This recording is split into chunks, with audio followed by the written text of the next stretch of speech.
Podcast City Network.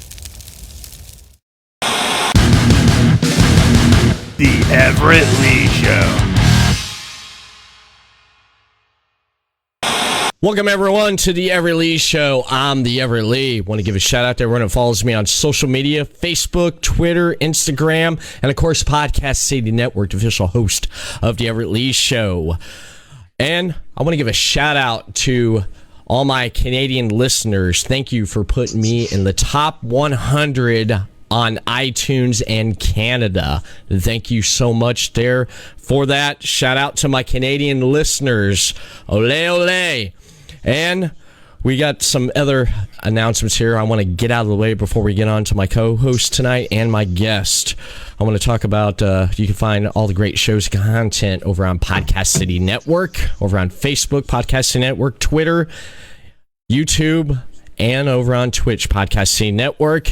And you can listen to the audio portion of this podcast on the following right there on the screen: Amazon Music, Podbeam, iHeart Radio, Stitcher, iTunes. And shout out to our sponsor, City Limits Tap Room there in DeLand, Florida.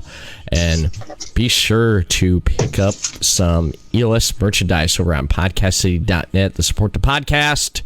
And while you're there, check out much more merch over on podcastcity.net/shop. And we're going to have a great show here tonight, ladies and gentlemen. I want to welcome my guest co-host, David C. Russell from Deathmatch Russell Podcast, and our guest tonight, coming straight from the sanctuary, none other than the Mastodon. How you guys doing there? Hey, Everett. Hey, Mastodon. Again, good to see you guys again.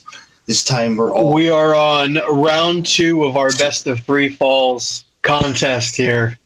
Yes. Yeah. It feels like forever, but it was just last week over on David's podcast. He had me jump in there last minute, unprepared. Yeah, handicap match. I was like, oh, what are you doing there, Everett? You got into it, you know? You had to... But even the odds out a little bit, you know. Oh yeah. Let me Rush. I had this question and I didn't ask it on the podcast, and Everett wants to know too. What is the deal with the 2 ropes instead of the 3rd rope? I'm glad you asked that. Okay. I'm glad you asked that. So at the sanctuary, of course, we don't have the bottom rope. At the sanctuary, we are. We're not your standard wrestling company.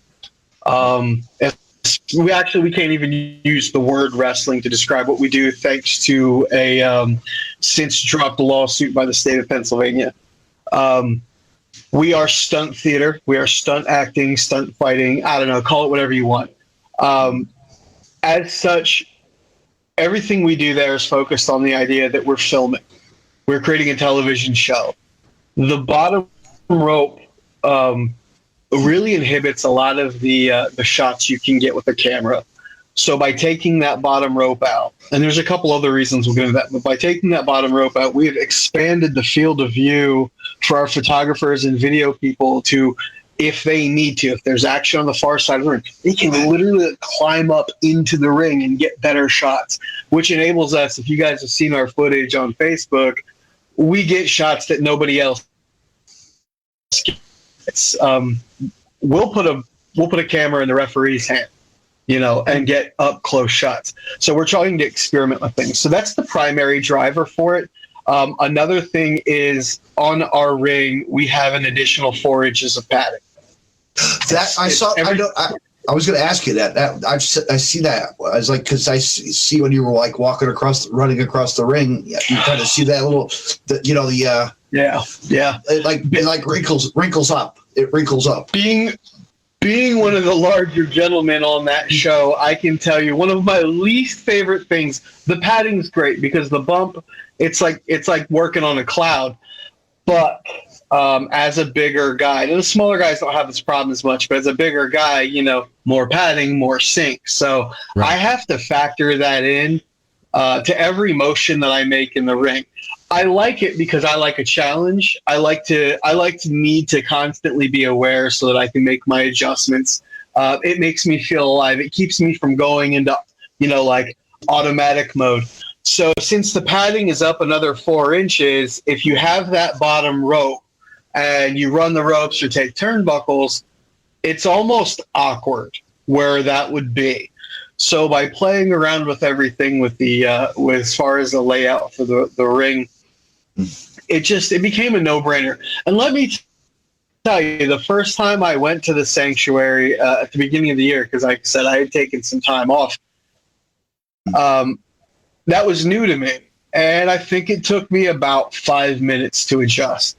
The only time I ever used the bottom rope. I mean, when you watch, now you guys are going to watch shows, you're going to be like, all right, how much do they use the bottom rope? Some guys use it quite a bit. I don't, except for an occasional rope break, which I'm big, I'm tall, I've got long limbs. I'm going to get that middle rope anyway. So it didn't take me very long to adjust to it. I prefer it at this point. That doesn't mean I don't like working with 3 ropes, but I like that it's different. It's just something to make us stand out just a little bit more. Mm-hmm. Yeah, you could roll out to the outside a lot quicker. Yeah. That's what I noticed. I watched some of your matches. There's been and I take advantage of that because there's no rope there. So I'll grab the middle rope and it's quick in and out. It's changed just the way I maneuver around the ring, and it makes me feel like I got a little bit more zip in my giddy up, So I'm down with it. I like it.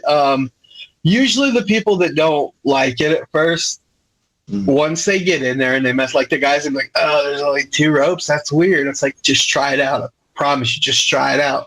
And then when they get in, they're like, oh, okay, the trade off the bump. Easy peasy. Okay, we're gonna do this all day long. Because when you have that comfort level for your safety, and that's what the sanctuary, shooting television, acting, the filming elements, but primarily what we're really looking at is the safety. John Trotsky is obsessed with the future of the business, and we live in a world where CTE is a real deal. When I was a kid growing up, if you didn't play football, you weren't shit. But most of my classmates that were playing football, not my classmates, but people my age that played football, all kinds of concussion problems, CTE issues. We want to avoid that for wrestling. I mean, you're starting to see, like when I was growing up and coming up, hey man, just no sell it. You just roll like it didn't even happen. I came up, you'd see guys dropping over from drug overdoses or whatnot. Now we're starting to see a lot more of the brain trauma issues. You're seeing, instead of just like, hey, this happened to so-and-so, it's like, well, why did that happen? So we're trying to look towards the future of what can we do to protect these kids. I mean, kids, 18, 19, 20-year-old kids from turning their brains into scrambled eggs. Right. I mean, there's only so much you can do. There's the implied risk of getting in the ring, and we all sign off on that when we choose this life. But there are things we can do to be better. We don't do drivers in the sanctuary. No drivers, no brain busters, because there's no point getting dropped on your head, in front of a studio audience. Yeah. There's just a few things that will adjust out. We don't do any blood. We don't do any hardcore. No shots to the head. It's not necessary. And it's the challenge of, okay, let's take that off the table. Mm-hmm. What else can you do? What else can you do? You got to work a little bit harder. You got to work. Makes you a better artist. I noticed with you have TKOs there. I noticed that, which I thought was really great because I watched that 4-way match that you did. That 4-way match. Did you see that one, David? You know which one I'm talking about, right? I probably have. Yes. Yes, that was a good one. Yeah, I'm trying to pull it up right here. I'm right on your YouTube page right now, Mastodon, and I'm trying to find the one with Ransom Savage and Travis Dorian. That would be the 4-way. There's also the 6-way with the 4 of us plus Aaron Roxas and one of our poor young students who just made a wrong turn at Albuquerque and ended up in the ring with a bunch of monsters. Yeah, that's the one with the student, man. You guys took him out first, man. Good old Vincent, man. I tell you, that was our season finale, and this kid. He's put the work in this year in the ring as far as in training. And then if you're a trainee, you're going to get a camera because you can learn things working the camera. He got put in as a referee several times. You're going to learn things as a referee. We try to encourage all of our students to explore the many facets of what can be involved in a wrestling show. Right. Beyond, or a stunt fighting show, beyond just what happens in the ring or on the stage. So by doing all of these things, he's observing and he's learning all these nuances of the action. So since he did the work and we had someone that had to pull out last minute with an injury, it's like, hey, here's an opportunity to throw the kid a bone, put him on the season finale, have a great and entertaining little segment, and just kind of fill the gap because the whole night was 6-way.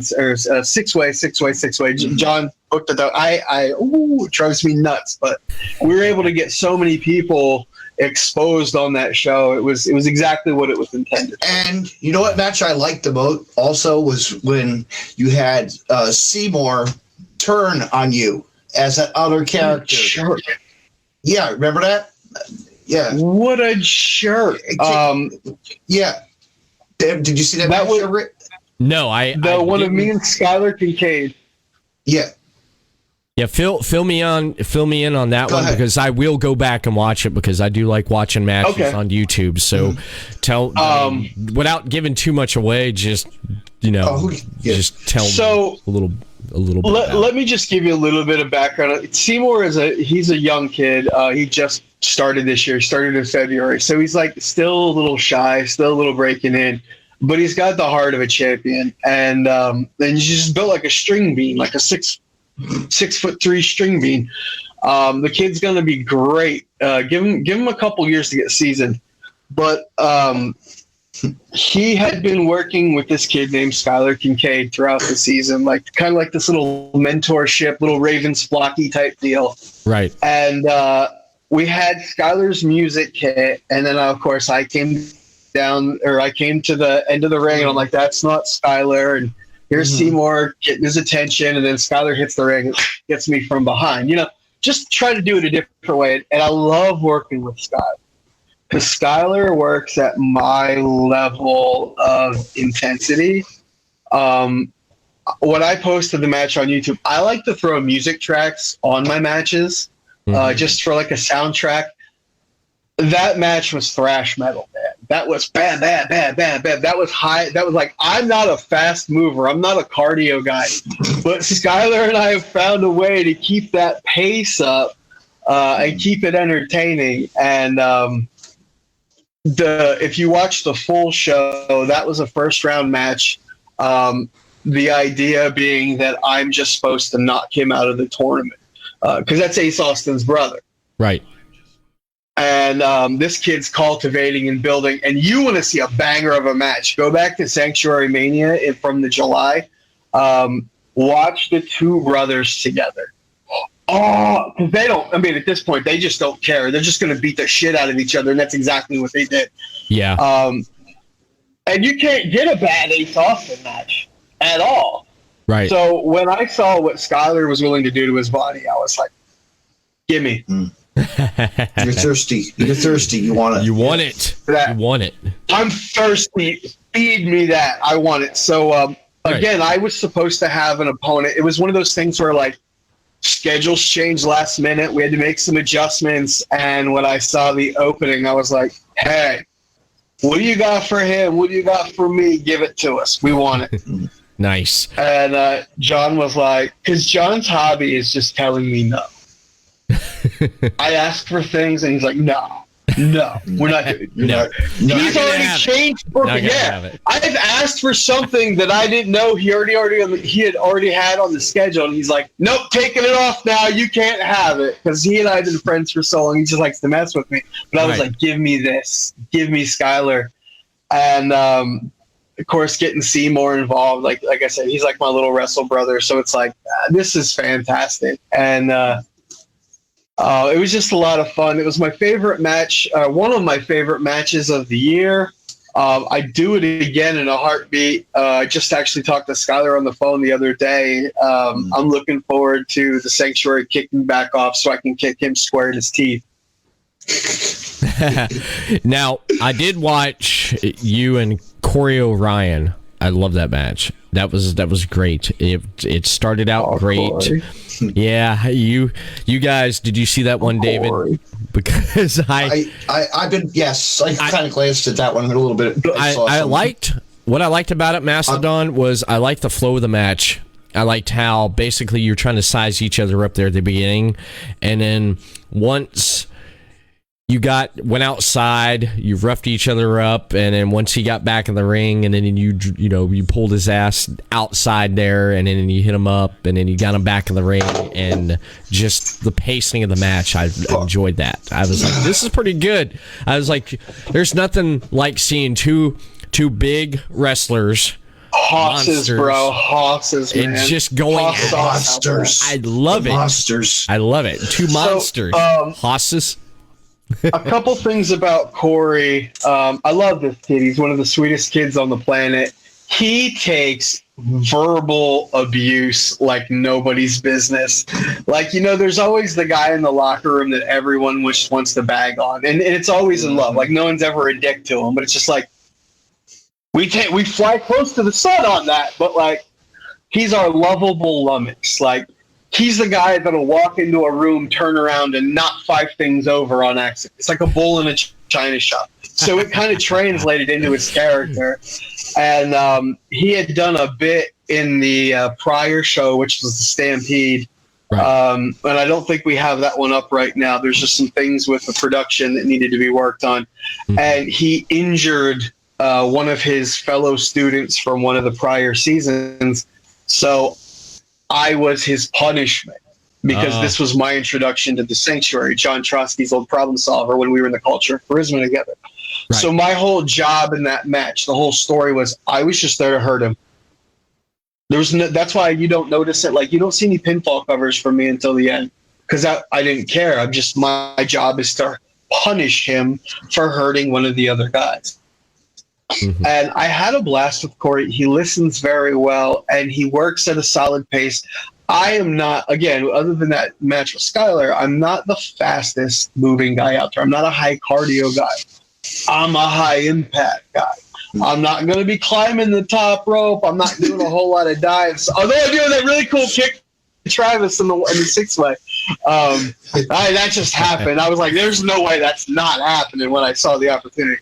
But Corey, my favorite part of that match with Corey is when we did the teeing off on each other, that little hoss fight.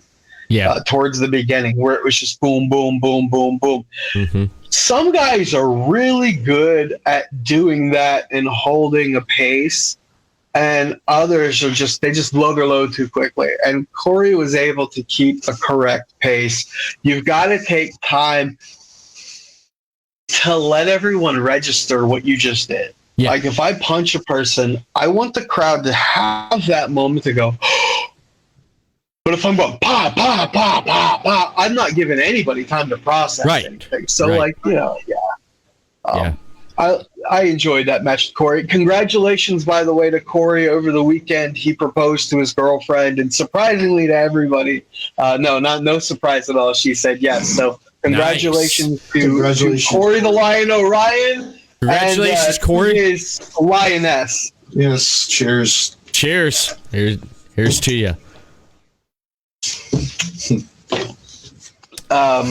I'm glad you guys got a chance to go back in there and watch some of these. We had a lot of fun at the Sanctuary this year. I like the names of the matches also. I like some of the way that they're like, you put them out there as like the survival and, just like different ways that, it's a way to do it. Mix it John. up. Yeah. John's a huge fan of that, like, late 80s, early 90s WWF. You know, like, he loves the super gimmicky, over the top, wild and crazy. You know, we do this, the Sanctuary Stampede, which is the Royal Rumble. We, you know, the King of the Sanctuary, the Kingdom Come Sanctuary Tournament, which is King of the Ring. Night of Survival, which is it typically is a Night of Survivor Series matches, you know. So there's a lot of parallels there, just because at our heart, you know, at the very core, we're all kids that just want to enjoy doing the stuff that we watched when we were younger. So we always try to have fun names for everything. We don't want to just throw out, here's a bunch of matches, you know. All right, I can see that anywhere. I want to say shout out to Chris Wilson, one of the co-owners of Podcasting Network. He's going to be going live tonight at 9 o'clock on Final Score Facebook page with Final Score. Just give a quick shout out to him. I didn't mean to interrupt you there. Final Scores. But you got someone in the chat. Want to give a shout out to him? Yeah. Absolutely. I'll tell you who else I liked from the Sanctuary Mastodon.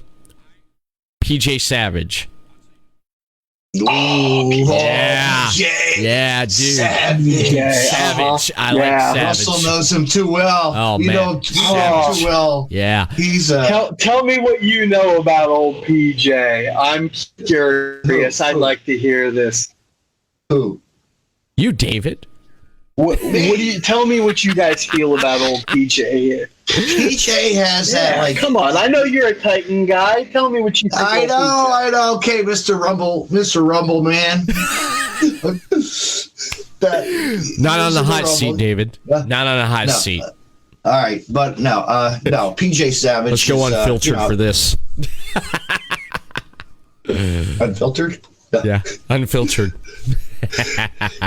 Go ahead. But no, PJ's he's a guy who's just trying to get out there. He wants to be seen, heard, you know, and he's just on the level that the Mastodon knows about, and we do. He's just on a cycle of, like, just a dark light flashing is coming. You know, he just wants to keep on pushing and pushing until he can, you know, the beam of light is broken. He wants to whip someone's ass. That's what I got out of him.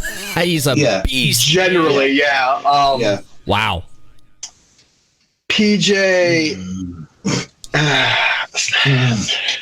There have been 3 times over the course of the season at the Sanctuary where PJ and I have found ourselves sharing together. The first time was in the Stampede, and that was very brief. And it was like, it's like busting your lip and getting a little bit of blood in there, right, and tasting it and going, I want a little bit more of that.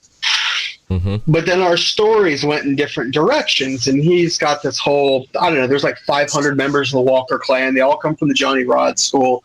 They're all tough as nails. But guys, I'm a wild Samoan kid, and that shit doesn't scare me. Okay? So I end up in that 4-way, and there's a very gentlemanly exchange at the beginning of the 4-way where I offer him my chin, and I say, free shot, kid. Give me what you got. It's all right. It's all right. And then I gave him one back, and then another, and then another. And we didn't get to play too long in there. But when it came time for the 6-man, or the 6-man for Night of Survival, right, I wanted more. But this sucker kept hiding. See, in a little he did an Instagram live between those 2 matches, and he let me hear something he shouldn't have. And PJ, I know you're watching because you always do. PJ's scared of us. See, Travis and I, we come from the Susquehanna Valley. We come from the 570 area code, the Northeast PA, the Poconos, the Williamsport, that whole stretch of a whole lot of nothing. We hit hard, and we like it. So when he saw me and Travie in that 4-way, and we're just watch it again, you'll see smiles as we're beating the piss at each other. He said on that live and in the ring, he was like, "If you guys do that, I'm out. I'm out, man. Fuck that." And I was like, "Yeah, that's right. Fuck that. You can't hang." And I've said it, and I'll say it again, and I'll say it again, and I'll say it again. If it's on the east side of that Delaware River, if it's on the Jersey side, it's soft. We're hard boiled. The west side, we're hard boiled. Nice. I was looking up on your Twitter, Mastodon, and I came upon something I want to share, and I want to share with everyone that's going to be listening because it has to do with my tweets. Yeah, it's in your tweets. You retweeted it today. I was checking out your Twitter, checking out social media. It's like, what's Mastodon tweeting about on Twitter? I'm interested. I want to see what he tweets. You tweet out a lot of good stuff, man, and he does. He's got a following on Twitter. I have to tell you, it had to do with you and your partner Johnny Moran, the Dark Horse. Yeah, Johnny Moran, and it had to do with this right here. If I could find it, I found it right here. I want to go ahead and play this here, and actually. This is what I want to do. I want to share this with you because I want to share this with everybody. Yeah, I want to get your thought on this. Where is my mouse? I can't find my mouse. There I am. Hey, look, alternate camera. Now I can't find my mouse. You broke it. Where's my mouse? Everyone's scared. It doesn't want to go to that mouse. There we go. Twitter, but everybody else should, and it's at Rosh Dang It, ROSH Dang It. All right, dang it. All right, let me go back over to the camera here. All right, that's what I want to do. I want to share my screen. I want to share that right there with you. All right, you see it? Here's what I want to share right here. I want to get your thoughts on this one right here. So, here we go. NFL wrestling in South Boston. The Moonlight Sun walks into that ring with a smile on his face because I get to challenge Miranda and his friends the fans can't see it, though. Tag Team Championships. Miranda, you got a partner and you won the belt. But here's the thing. I've looked at your videos. Your partner may be big. Your partner may be strong. Your partner may be looking to smash Blackstream and I's faces. But your partner's been sitting on the couch for 2 weeks drinking beer. That's not going to get it done against myself and Blackstream. Because he's scared. You can tell he's scared because he can't stand still. You're stepping in the ring in between two loaded guns, and a man drinking beer all week isn't going to be able to hang. He's going to drown in the deep water that is a tag team match. He's still running his mouth. John, you've never had the answer for me. I've been a problem you've never quite been able to solve, no matter where we've traveled together. No, there you go, Funniest Everett. thing of all, You can always hide me, Everett. You can always hide me. For now. I know you're Johnny Patch's golden boy, the head man at NYCW. And he is sitting at home pissing himself at the thought of the Moonlight Sun being the champion again because he knows what I could have been there. Here, take my camera away from me, Everett. I'm going to go use the restroom. That itch I needed inside my pay envelope. Well, Patches, you know very well what I'm capable of. I'll be right back, folks. We're very capable of winning those tag team championships. And we're going to have to get paid. What are your thoughts on that, man? All right, so first things first. Mike Skyros is scared of me. All right, let's just be honest. You can tell because he can't stand still when he's talking to the camera. He's wobbling back and forth. That's a man living in fear. And I don't, you know what I can't say is I blame him because I'm only about 2 feet taller than him. Now, as far as him saying whatever he had to say about Moran, it's probably true. I don't know. I tune out Moran half the time. We are in a business relationship. We are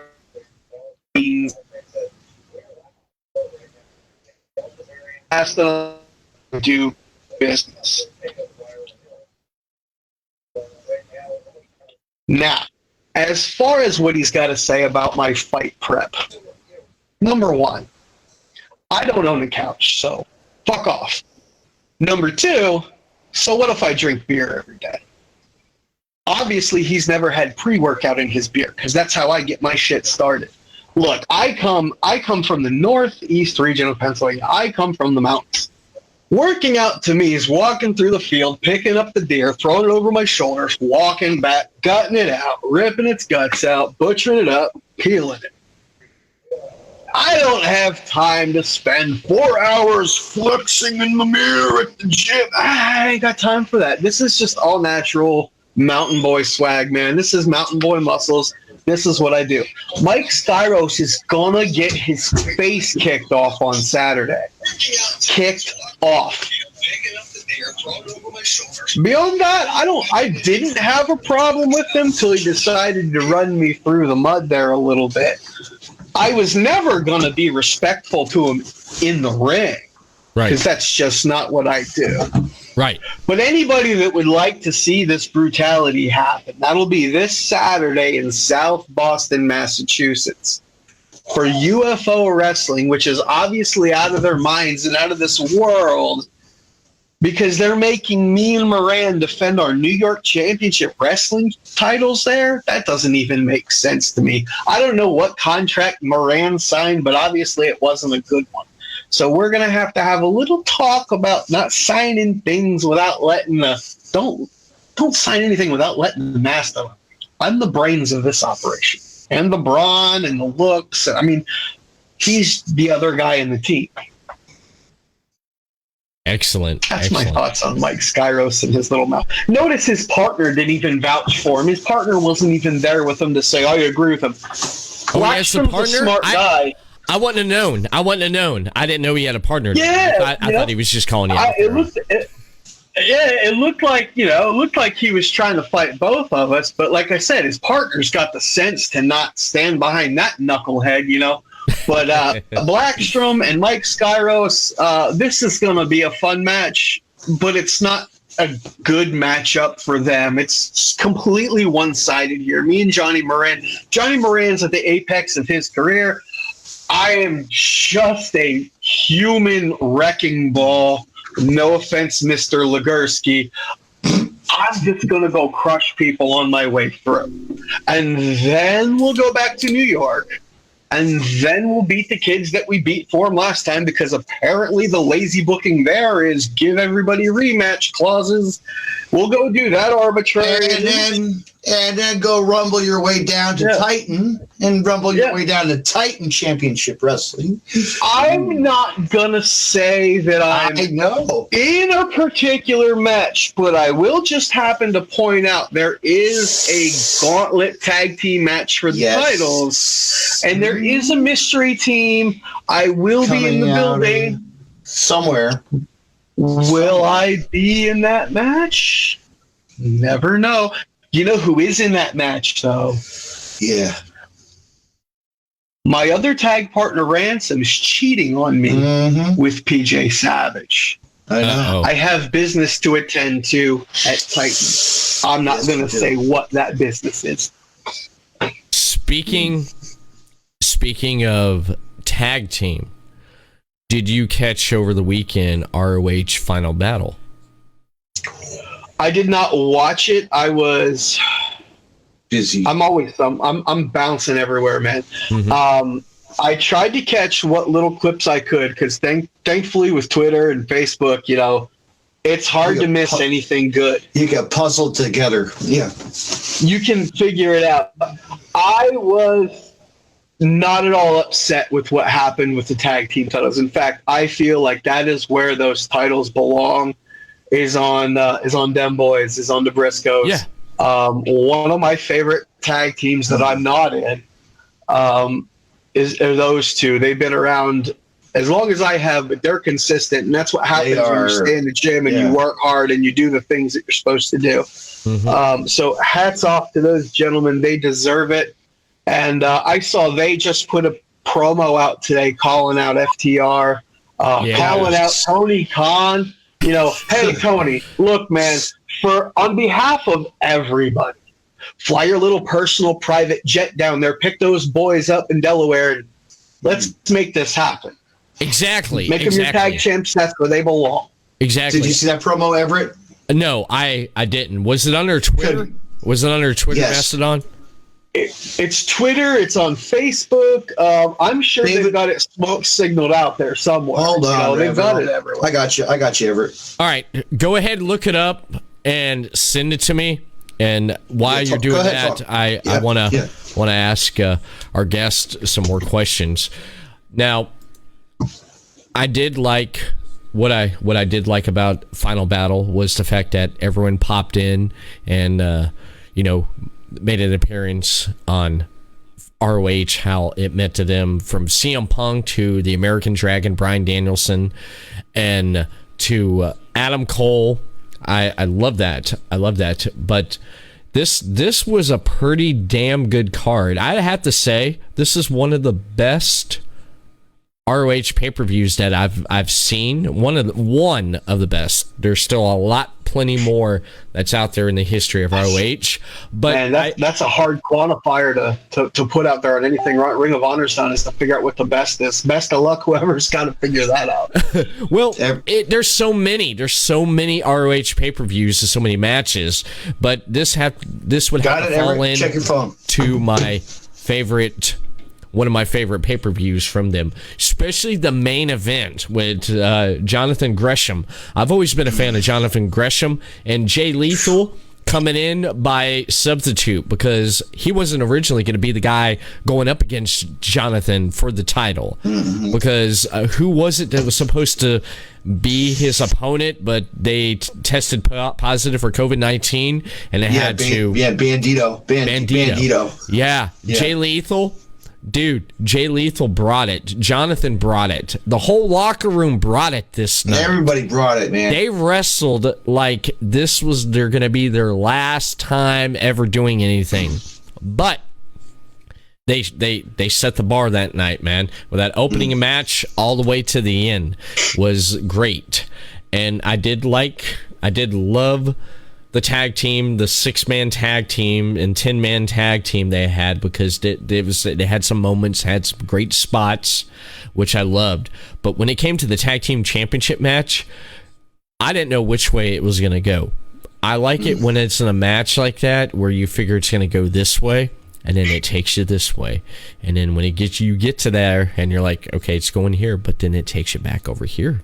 Then you see the surprise. Then we see that surprise visitor. Yeah, well, on Strowman. I will want to say this about the tag team title match. It was great seeing Mike Bennett and Maria Kanellis back in ROH, because they made the best of their wrestling career in ROH to me. Absolutely. I just want to give it to John Gresham, man. He earned that. He totally earned that. I'm glad. My heart's broken for Bandito. That's a rough spot to in. John Gresham has earned that, and I'm glad to see it happen. And the moment that he had as the pay-per-view, made its transition to that CM Punk segment there. What a powerful moment. The wrestling community, the boys, as it were. Everybody took notice, and it was a very proud moment for the whole world, because Ring of Honor changed everything. I remember when they first started kicking around, when the original owner crew started putting this together, and it was unheard of and almost unfair, because it was the entire country and then the entire world's all-star game. They redefined how to do supercard booking and supercard presentation. They didn't have to build all these guys up from nothing. Like that's just remember that, like, when they started, these were the guys, and it's like, this guy's out in California and that guy's over there in Jersey. I wish somebody would put them together, and Ring of Honor's like, I bet, let's do it. And they started pulling, and then they got, AJ Styles coming in, and you got Samoa Joe and CM Punk, and you get the Briscoes there, and the Hit Squad, and Homicide, man. Homicide, man. Oh, I loved his spot. Oh, God. the Mastodon. I was telling Everett Lee earlier today about how, Jimmy Rave actually stole the Clash from AJ Styles. Yeah, Jimmy. Jimmy stole. Yeah. I want to before you. Yeah, let's all. I want to say this real quick. I don't mean to interrupt you, David, but yeah, Jimmy Rave. Want to send my condolences out to the family and friends of Jimmy Rave. Big loss in the wrestling world. I mean, yeah. Damn right. Absolutely. Hats off to Jimmy Rave. He was totally a pioneer. I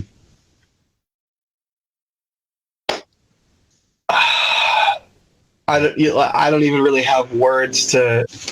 I can't convey words that would be sufficient. But Jimmy Rave was much loved, much appreciated. He was a role model. He was looked up to. He was a lot of things to a lot of people. I didn't have any personal crossings with him. I have nothing but appreciation, though, for what he's done for the people that I know that have been personally affected by him. My condolences to his family. I can't even imagine. This one hit the wrestling community hard. Yeah, it did. Yeah, to the H2O Academy. The H2O actually really held him at the door for quite a while, which was shout out to them. Yeah. To the students, because he actually was training a lot of the students that before he has lost his, we know that, right? Right, Mastodon. I mean, that's a lot of the community, a lot of promotions. He actually just. I've said it before, and I'll say it again. Matt Tremont, what they do at H2O is something special, and there's not many community atmospheres left in professional wrestling, but that's one of the last families, as it were. At least the atmosphere there is 100% family. Nothing but class out of H2O. Nothing but respect for Matt and his kids. Mm-hmm. Yeah. David was telling me about you got to see Death Before Dishonor. You were at that pay-per-view there, David, and you seen that happen. Tell Mastodon. I saw this. Yeah. No, I didn't tell. Yeah, but this is good. I actually got to see that match. Ring of Honor 3, Death Before Dishonor 3, Edison, New Jersey. And I got to see when he turned around and gave AJ the old Styles Clash back. And I was like, oh, what a moments. Yeah. And that was the same night that Punk, and that was the same night Punk had just did his contract. He just was leaving for WWE. Wow. That was David got to see that. When we are trying to put our matches and our shows together, it's all about creating moments, things that the audience, that our fans, and even each other can take home with us. Like, as much as a moment like that is for you guys, it's something very special for us too. So to know that, what year was that, David? What year was the? Holy cow! I don't even. God, I could Google it. Go ahead and talk to him, Everett, while I do that. But how many years have you held on to that moment that you can recall it like this? Mm-hmm. To know that we've had the ability to do that for a human being, man, it's powerful and it's humbling. Mm-hmm. It's why we do this. I called up one of a friend of mine that worked at one point in ROH, and I contacted him, and I mentioned to him I didn't know if you hear about the passing of Jimmy, and he was aware. He hit me back, and he pretty much he was hurt. A lot of people's hurt and devastated by it, man. A lot of people are, because of what Jimmy meant so much to wrestling. What year? That was June 18th, 2005. 2005. Wow. So going on 17 years later. and you still have the recall for that, and it still means that much. That's Jimmy's legacy. Yeah. Those moments, those lives that he's affected, those are the contributions he has made, not just the wrestling, but the planet Earth. And you can't ever discount the value of those contributions. Again, wait a minute. Cannot be expressed, you know. Mm-hmm. Correct me. I'm sorry, but after it was actually the match was actually AJ versus Petey Williams, and then what is his name? And then Jimmy jumped in, interfered. Oh, okay. So Jimmy came in and gave Styles. Yes. Still a moment right there. You remember that moment. It's a moment. Like the details. Look, it doesn't matter who wins or loses these things. It's those moments, you know. It's just the moments that you carry with. That's the story being told that needs to propel forward. I try to get this through to the young kids all the time. Your win-loss record doesn't matter. No. Tell stories. Give people something to take home with. Take home with. Yeah, exactly. I have a friend who did one last run this year in wrestling, and he pretty much said moments. That's it. You don't remember who wins in a match. You remember that moment. David walked away with a moment there. We all walk away from moments there. That's how like Colt Cabana. If you remember Colt Cabana, what was his phrase that he would always use in his matches during a promo? Good times, great memories. Yep. Good times. That's great memories. Yes. Yeah. Yeah. Good times. In the studio. In the studio apartment.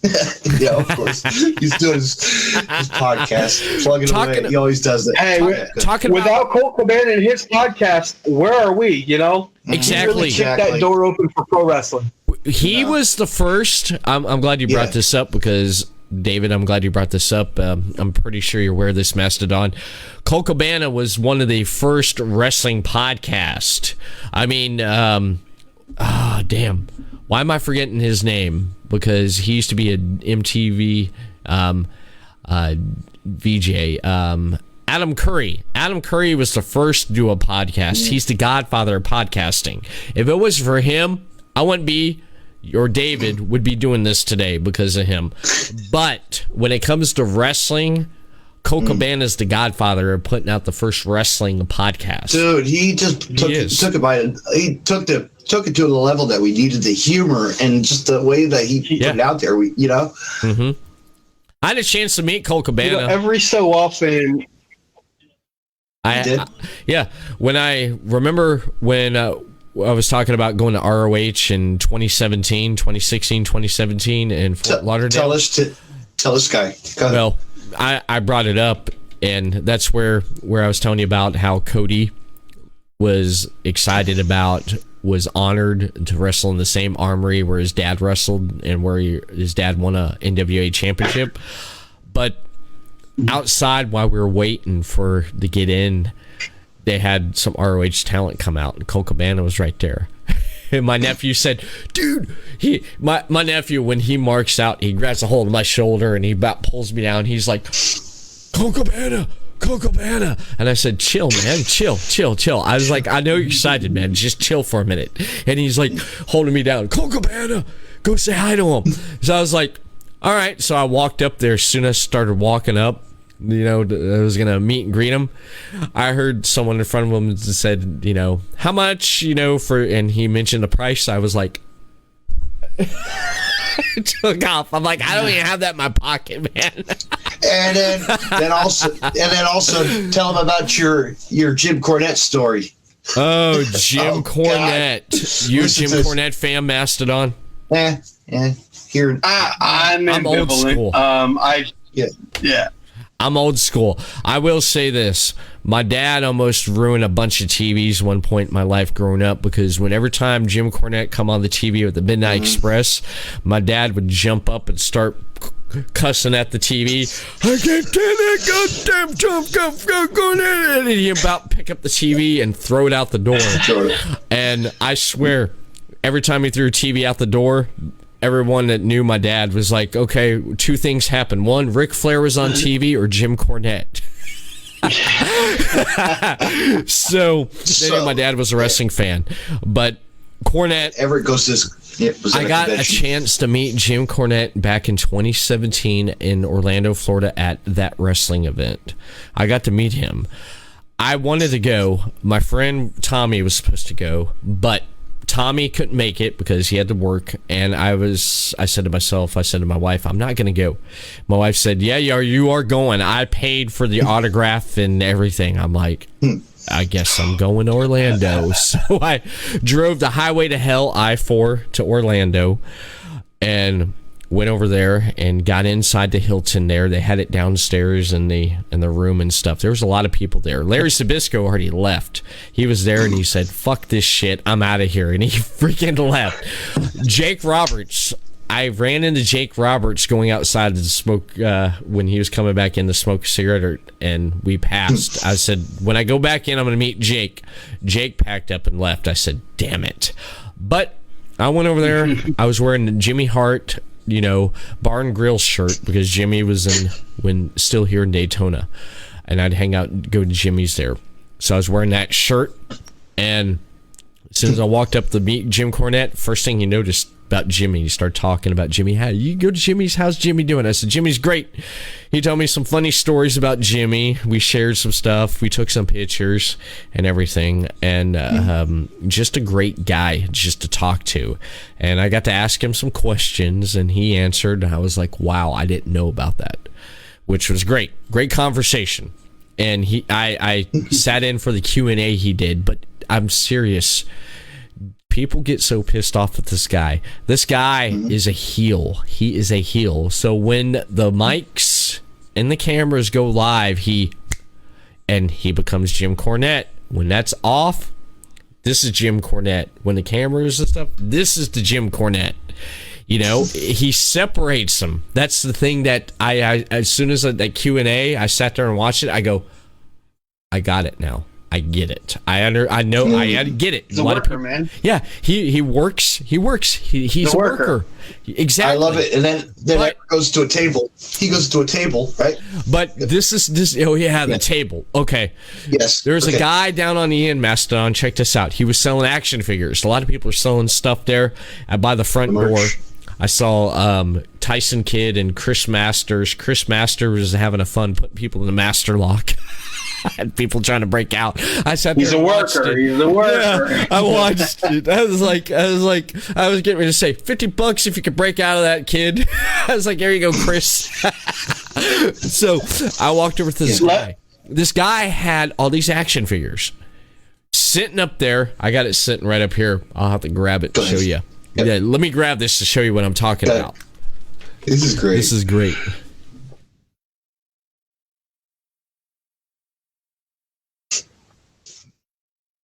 Vanishes into the dark.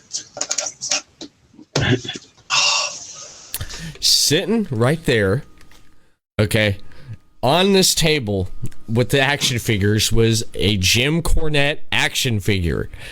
Okay, so the guy, I looked at the guy and I said, "Oh, I don't have much Jim left. Cornette, you got a Jim Cornette action figure?" He's like, yeah. I was like, no one's bought it. I said, the dude's standing 30 feet right over there. Why has not anyone picked it up? I said, I'll buy it. So we negotiated, and we settled on a price. He gave me a free badass Billy Gunn figure, which I should have let Billy Gunn sign. I got his picture over there. I met Billy Gunn at the same event. But I walked over to Jim Cornette and asked him, hey, you don't mind signing this, do you? And I hate to bother you again. And he did not at all. So, there you go. See what it says? Yeah, what does it say to you? What does it say? Is it Denver? Yeah, I say Denver. Yeah, that's my real name. Yeah. Denver. Oh, okay. I was gonna say, is that a rib there? Is he supposed to type in Everett or something? Yeah. This is to show everyone here on this camera right there. Yeah. So I met Jim Cornette and he signed this, and I thanked him, and he gave me I still use this today. He gave me the best advice ever, and I'm not going to share that I'm not going to share that live. I'll share it with you off camera because it's good, man. Jim Cornette. So yeah, it's good. So I'll share it with you when we get off the show here, because it's the behind the scenes. The behind the scenes of the Lee Everett show. It's gonna be it's gonna be lit, son. It definitely is gonna be lit. But that's my Jim Cornette story there. And Billy Gunn was pretty cool meeting him. I asked him, I said, how do you feel about Dolph Ziggler using the Famouser? And he told me his thought on it, and I was like, that's cool. And I told him what my name was, my real name, and he said, no way. And I said, yeah, I got a brother named Dallas too. And he's like, no way. He called his wife over. He's like, hey, you gotta listen to this. So he called his wife over, and he's like, guess what his name is? Guess what his brother's name is? I mean, he was like marking out for that, you know. He was cool. He was down to earth. I loved talking with him. And I told him, I said, thank you for the stuff that you did with DX and the Attitude Era when I was growing up. Thank you. I thanked him for that. And I told him I'd love, can't wait to see what you do next now. And there he is now on TV. He pretty much, he said, at that time, pretty much not of anything, just riding my four-wheeler, where I live. You can only ride that four-wheeler for so long, and then, old wrestlers don't retire, No. They just take naps and breaks. He gets paid. He still gets paid money. Come on. What? Shit. What have you caught the Gunn Club on AEW Dark? What are your thoughts about that, Mastodon? So how there's like annoying workers that don't really watch anything that's on TV right now? I'm one of them. Oh. I tune in every once in a while. I'll try to catch a little piece here and there. YouTube's got that, like, I love to look for obscure indie shit from 2000, 2001, 2000, back in my day. Right. And I was just watching an old match from 2001. Man, it hurts my feelings to say it's an old match. From 2001, it was Reckless Youth and Dirty Don Montoya against Steve and Colby Carino, like little kid Colby Carino. I love to go back and I don't know if it's like reliving my youth or if I'm just trying to remember it. I don't know, concussions and whatnot, or I'll go, look for stuff that's like, European or Japanese. But then YouTube has this thing where, like, if you watch a wrestling video and you don't stop afterwards, it's just going to start playing AEW. Yeah, I don't know if it's that. just me. No. But every wrestling video I watch goes immediately into AEW. And so sometimes I'll just be like, it's on, I'll watch it. And then you get treated to like, oh, here's Jamie Hayter. And you're like, all right, now I'm definitely watching this. Like I'm tuned in. Yeah. I try to catch it. Like if there's people that I know, I try to catch it. But man, there's just, like I was saying last week, there's so much good wrestling on right now. It's hard to keep up. There is. There is. I mean, we've seen some good people pop up lately. Shout out to Gabby. Shout out to me. Shout out to Anthony Gangone. Shauna Reed, FGW. She's been on. She's been on Dark. She wrestled against Britt Baker. Yep. She's wrestled on Dark Elevation. She wrestled against Thunder Rosa. And she wrestled again on Dark against Jade,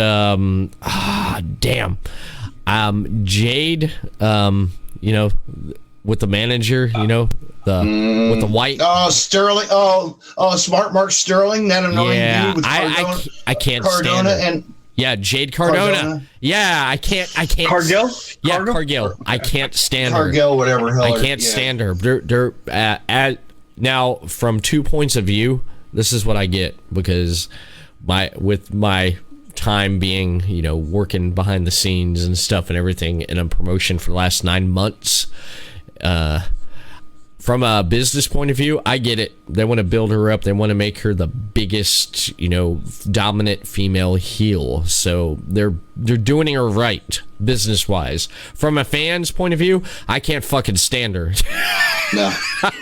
Then they're doing it right. Yes, they are doing it right. You can't fucking stand it. I can't fucking stand her. I can't stand her manager. But from the business point of view, it's perfect. It's gold. It's like they took her. It's that Jim Cornette effect.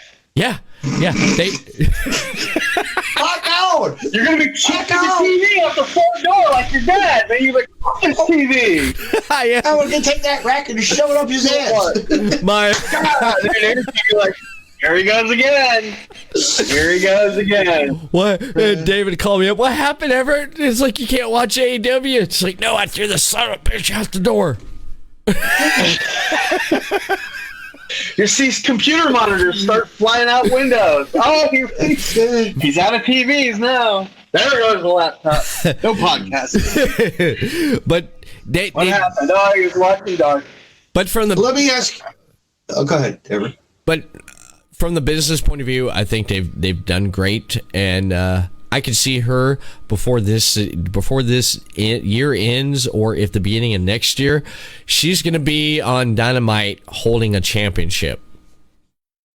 So let me just real quick interject this here before we shift some gears. There's short-term storytelling, there's long-term storytelling, and then there's epic storytelling. On the independent level, you're lucky to get any storytelling. On a program like AEW, get your popcorn ready. Don't go anywhere. Go ahead. These are the masters. I'm getting frustrated. These are the masters of storytelling and taking their time. It's very reminiscent of WCW, and what a lot of audience members and performers and just society as a whole, everybody wants things now. Yeah. Like, oh, this guy's going to be a good heel. Make him heel now. No. Let's make you fall in love with him and then make you hate him, because the pain will be even more. You'll hate him even more because you used to like that son of a bitch. I fucking can't stand him. I always say this to new kids breaking in. I was like, stop trying to be heels when you're trying to break in. Come in as a baby face, because nobody knows who you are. So get some sympathy. Get your shit beat out of you. Mm-hmm. And then once everybody falls in love with you, then fucking flip them off and turn heel. That's when you become an asshole, because they're like, oh, what a piece of shit. I used to like that kid. Like poor Vincent, our little student in that 6-man. You felt for the kid, didn't you? Especially when I came flying through the air, that old JBL clothesline. Right? So you're going to feel bad for him. Yeah. But imagine, like, you build sympathy for, and he looks like a golly shucks kind of kid. And imagine, like, 2-3 years while he's getting his feet wet and getting all this figured out, because it's a lot to learn out there. And then he turns heel on. And you're like, oh, this little piece of shit. I've been buying his shirts for 2 years now. Now I want to go burn them. Ha ha ha! Gotcha. Yep. I love when they do that. Chestnut checkers. Baron Corbin, when he was in NXT, he came in. Everyone loved him. He came in. He whipped ass, and then as he kept going on and on, then at that moment flipped him, and he went on that heel run, and he took off, man. And it's kind of like how Dwayne Johnson, when he came in as Rocky Maivia. Oh, I love you guys. It's like, this guy sucks. And then all of a sudden, he came in as a face, and the crowd made him a heel, and he ran with it. And then by that time, when he started getting the face pops, you got it. The crowd. Sometimes you got to listen to your crowd. You got to listen to your audience, and they did it right. Sometimes you can come out to the ring and you let the crowd know what you are. Sometimes the crowd says, fuck what you think, buddy. We like you. You're trying to be an asshole, but we like you. You got to lean into it. Your crowd is your barometer. It is to tell you what you are. Yeah. I can go out there and blue in the face. Look, I can go out there and be a monster. I can go out there and look like I'm going to eat kids, like I stood behind Vince. And I I'm glad there was no microphone on me because nothing that came out of my mouth was wholesome at all. I was trying to get that kid to either laugh or cry. And then I'm glad I didn't see it until I watched it back. He could hear me behind him. And then he does one of these. I'm so glad I would have laughed. He would have broke me in that moment. But the crowd will tell you what you are if you're doing your job right. Mm-hmm. I always prefer to come out, crack jokes, laugh, have a good time. I'm a natural born baby face, but I can be that monster heel. But it's all, what does this crowd think I am? Because whatever they think I am, that's what I'll be tonight. Lean into it. I learned that early on. Actually, it really bit me in the ass. I had a dog collar match with AC Anderson, and it was in my hometown area. And I'm at this point in my story with WXW, I was this big monster heel, and the crowd wasn't having it at all. And I'm out there, and I'm trying to heel out. And these are people I know, and they're cheering for me every time I'm beating the piss out of this guy with a chain. And they're like, nah, we like you still. And he looks at me and goes, I'm going to heel out on you now. And I was like, okay, let's flip the script. And we, as soon as you let that crowd dictate that, you make your adjustments. Now we're all in sync. Everything's good then. Exactly. When I was watching Full Gear AEW, when Eddie Kingston and CM Punk, they were cheering 50-50. I like Eddie Kingston is a great heel. One of the best He's good at doing his promos.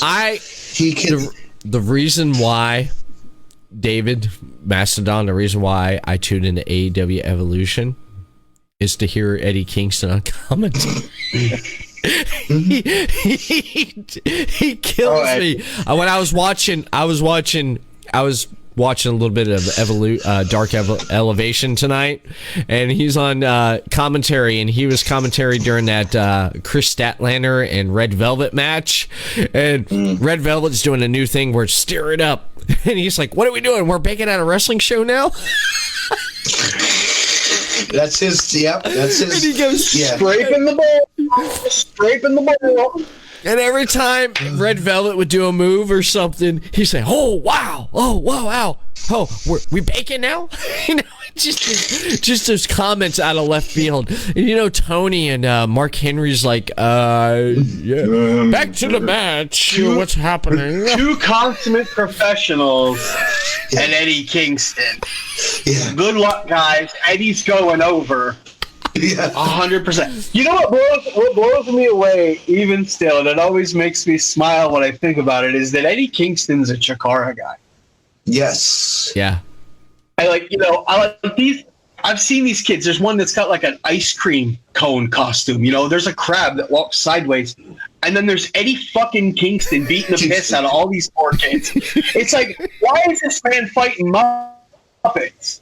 But I believe even Jimmy Raves wrestled there too. I think Jimmy's actually wrestled the kid. There was a hot minute where everybody had jumped in that door. Yeah. So Orange Cassidy got his start down there. Another PA Jersey border boy, another Allentown kid. Johnny Gargano was in. Did you know that Lucky 13 was his partner? I never knew that. In CZW. I did. I was like, huh?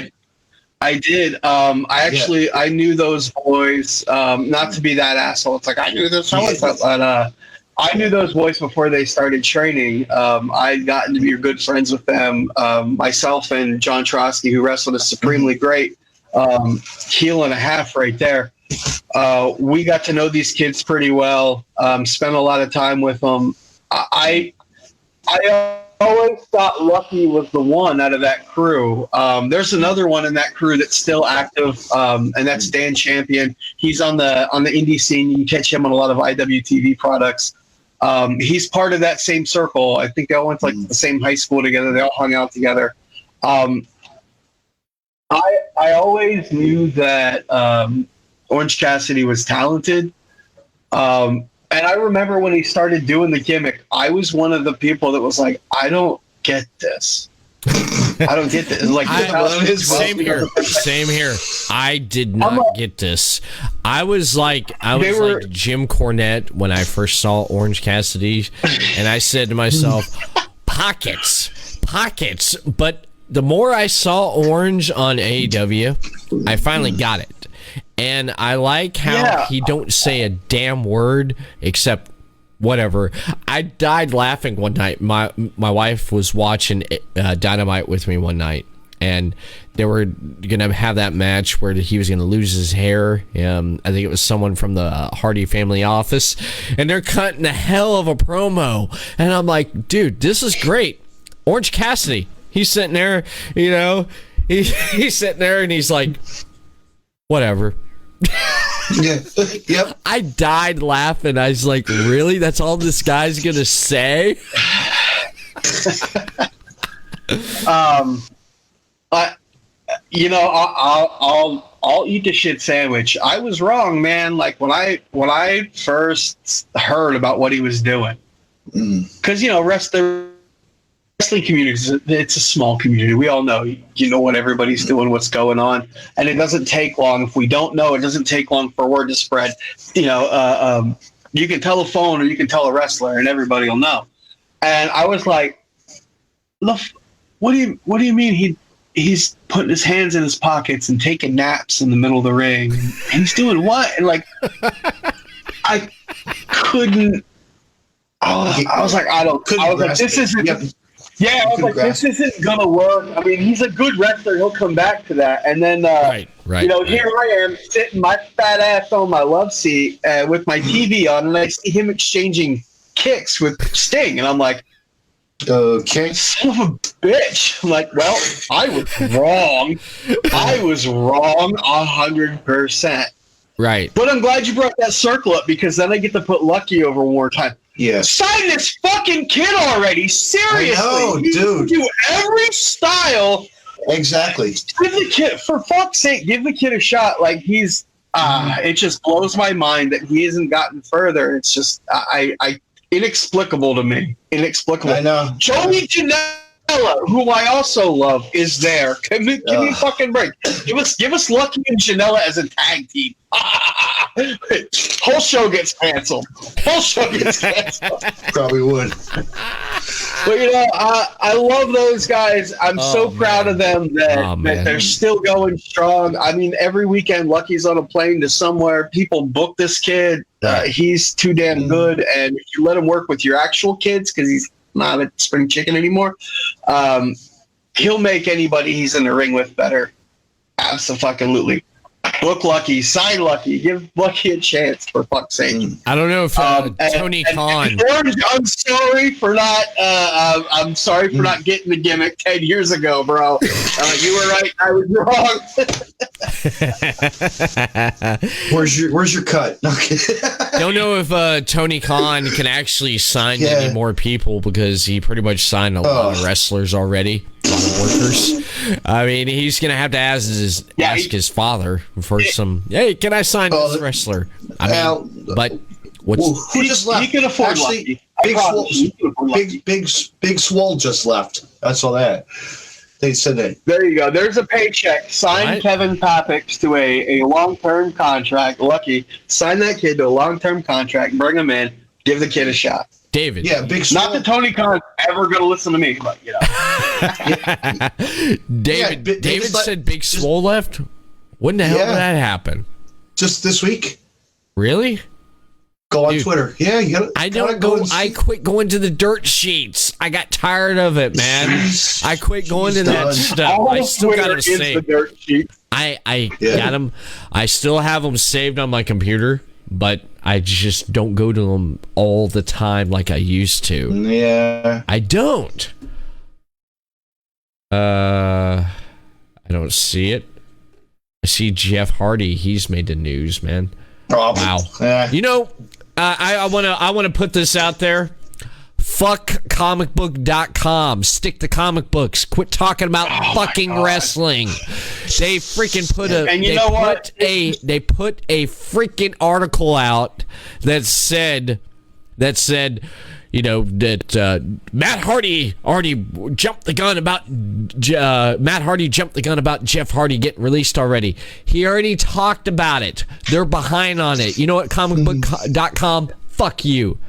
Proceed.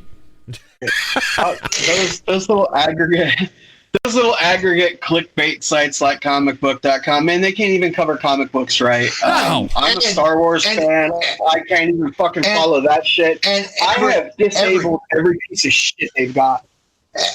And Everett was telling me TMZ even jumped on it. Like, what the? TMZ, I pulled up Jimmy Rave yesterday, and I told David, I said, Yeah. TMZ's covering wrestling. You know what? The reason why they cover wrestling is because of the fucking Bella twins in fucking WWE. I'm sorry. Sorry.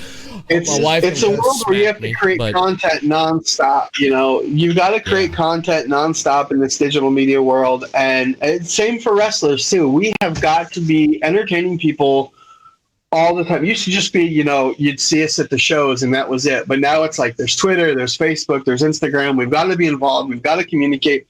It's exhausting. It really is. Like, sometimes I got to turn this guy off. Like, I got to turn him off so I can go to sleep at night, you know? There's no respite anymore. There's no break. There is no. Like, I've got to be in Mastodon mode more than I am in Rosh mode. And like I said, that's exhausting. Yeah. And yeah, now that you've got like comicbook.com or what's that, Collider and TMZ, the online paparazzi, exactly. Fuck out of here with all that shit. Stop clicking the links, Exactly. You can talk right to wrestlers right now. Let's not even go through the middle. I used to go on comicbook.com a lot when I used to do comic book podcast. I used to do that back years ago when I was starting out again, doing a podcast. I would go to comicbook.com, get some information, get some resources. There you go. But here in the last few years, they started branching out to other stuff. That's now, if they talked about, hey, WWE's done like a comic book issue on something, I can understand that, but don't report about. And I was laughing because in the chats, I was like, what is people talking about this stuff when they see wrestling news? And I was going through the chat, and a lot of people said, stick to comic books, not wrestling. Hey, Everett. Speaking of comic books and stuff, are you into Marvel and all that other stuff as well? Yeah. What me and David was just David.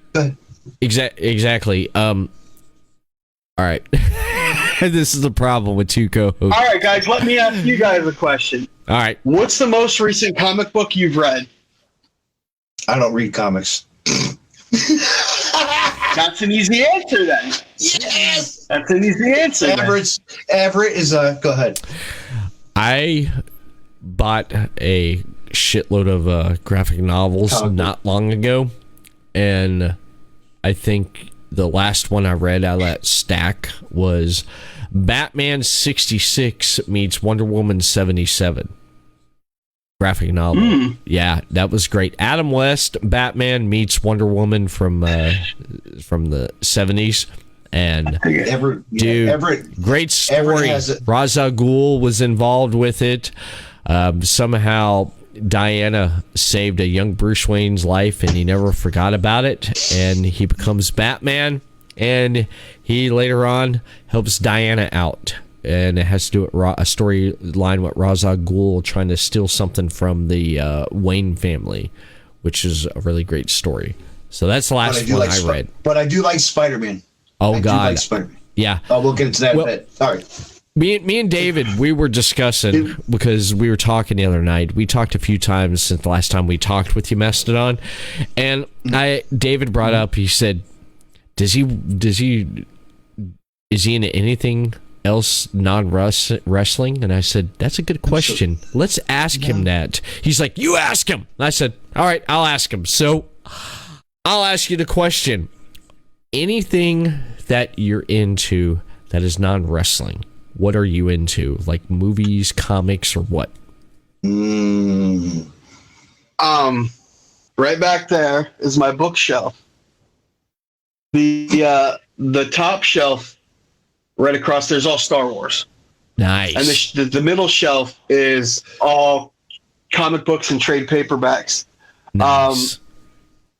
I have the one I'm most proud of is I have the entire Nightfall, Knights, and Night Quest from when Batman had his back broken. Yeah, I have that whole trade paperback series, and it's this thick. It is three books, each about yay thick. Wow. I love that story. Somewhere in my parents' attic, I have that Batman Vengeance of Bane, highly sought after issue. I bought it at a flea market when it came out, when it was brand new. I was like, yo, this guy that looks like a giant overjacked pro wrestler with a mask on just breaking the Batman's back. I'm down with that. And I love that story. I don't I'm not obsessive about my comic books or my comic book collections and keeping up with everything. I like those little one-off, like you were saying with the Batman meets Superman or meets Wonder Woman. I have a Gotham by Gaslight. I have X-Men 1677. I love those little like what if stories, the one-offs like that. I'm also really big into Star Wars. My nephews are all about Star Wars. We spent all last winter. They were the school was closed because of quarantine, and my brother and his wife both work at a hospital. So the kids are over at my house a lot, and man, we watch so much Star Wars. My Disney Plus, I've used it enough to probably warrant paying for the next 3 years. I am super amped for the Book of Boba Fett to come out in a couple weeks. Oh God! I will the day that hits. I'm checked out, man. I'll watch it on repeat. Last year, I was living down in North Carolina, and every week a new episode would come out, and I'd stay up till 3 a.m. when it would hit. I'd set an alarm because I was a responsible adult with a job. I'd set an alarm so I could wake up, watch it, and then I'd watch it again before I left for work. Nice. The episode where Boba Fett came back, I geeked out. I just straight to me that was way cooler. And don't get me wrong, I had my moment, when the whole Luke Skywalker bit, I had my moment. God. What's your favorite character? What is your favorite character of Star Wars? What's your favorite? Chewbacca. Yeah. Chewbacca. My nephews call me Uncle Wookie. What's the coolest? What's the coolest piece of? What's the coolest piece that you collected of That's Star great. Wars? What's the coolest piece that's on your collection that you like? That's really cool. Yeah. Man, what do you have there? That you? I something out. Yeah. All right. Okay. I will pull. I got two things I'll show you here real quick. Good question, David. I like it. You like that guy? Yeah. We're different. This is off stuff. This is good. This is good, man. Good questions. I like it. We're going long. This is not a political stance. This is not a political stance by any stretch, so please don't cancel me for this. But I have the Black Edition Gina Carano Cara Dune figure. Nice. I like it. I bought it on Amazon. It was still on pre-order. It was before all the drama happened, and I thought her character was badass. And I was like, "Yo, I don't collect toys anymore." So let me quantify that real quick. I grew up in a family that had a baseball card shop. We did collectibles. My dad has more starting lineups than we did a cross country trip, and he would stop at every KB's and raid the starting lineups, go through the clearance aisles. He knew which ones were the good ones, and so tons and tons of them. Because of that, I don't collect shit.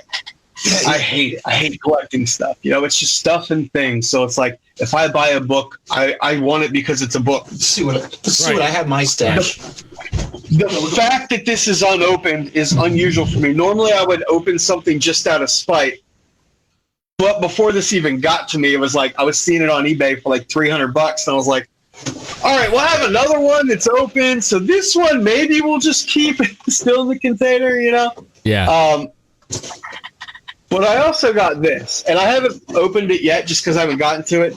It's Star Wars Myths and Fables, and it's essentially like a book of children's stories, animated or illustrated children's stories, off the beaten path of Star Wars characters.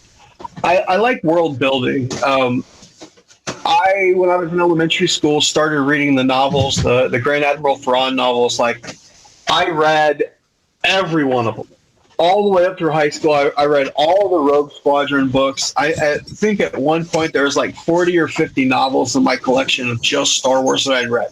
Yeah. And then Disney buys and we're like, oh yeah, all that shit that you read, that you memorized, fuck it. Doesn't matter anymore. Now it's bullshit. I'm like, so I had to start over with it. So like, I'm still playing catch up to everything that's come out. Like, I'll go through spurts where it's like, all right, I got some money, I'll buy something stupid. I'll drop $100 on a book here. I like to collect art from friends and artists that I run into. I have a wall that's just nothing but prints. I don't know if you can see it a little bit, but like, I like to support being a professional wrestler, being a performance artist. I like to support artists, and if I can drop $30 or $40 on a print, and a couple bucks on a frame, I'd rather do that than like buy a bunch of plastic figurines.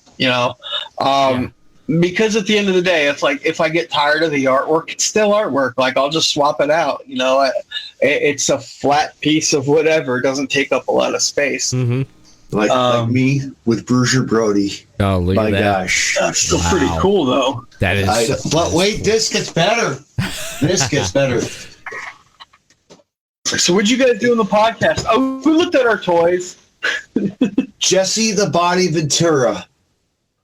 But that's a mayor one, right? That's awesome. The governor. Yeah. Wait. That is a cool one. The military one. Oh yeah, you just need the Predator to pop out on that one. Yeah. My favorite line out of Predator: "You're bleeding. I ain't got time to bleed." I love that. It reminds me of that bit from Tombstone with Kurt Russell, and he's like, "You just gonna do something, boy? You just gonna stand there and bleed." I still intend to pull that out. I'll pop that in a match at some point. My newest piece. Oh hell! Look at that. Mankind. Is that Steve Austin? Yeah. What? Hey, I just what? Had to throw that out there. Oh wait, what a rush! Oh hell yeah! You got it signed, dude. Yes, I did. Dude, that was that standalone wrestling when it came to standalone. Out of all the wrestling figures that I own, this is the only one that I have signed. That's cool, man. I love the old Chris Candido. I got the old Candido. Gotta have a Candido. Yeah. Man. Look at that, man. Look at that. Rest in peace. I love these the old school pieces. Yeah, the old school stuff. I love that stuff.